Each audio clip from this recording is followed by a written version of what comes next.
Today I went to an IRL event about AI, and it was very cool.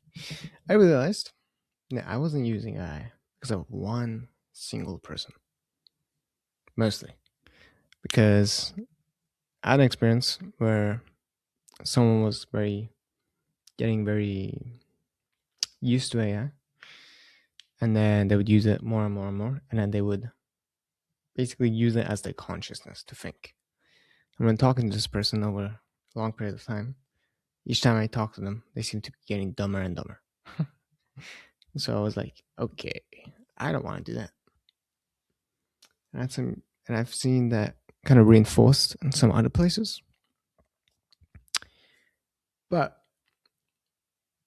I think there's a way you can go about not doing that, which is just like using it for automation, for example. Like, who the fuck cares if you automate things, you know?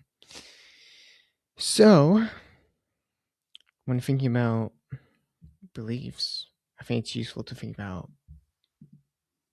the actual experiences which cause that belief, and an angle to tackle that is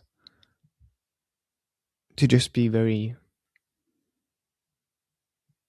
discreet about the experiences that you actually had. Because before realizing this, I would be like, yeah, bro, I don't like AI because I feel like it makes people stupid. But really, I just had one example in my head.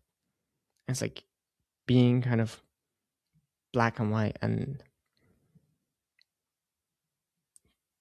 trying to bring it down into like examples, like concrete examples. All right. Value. Bye.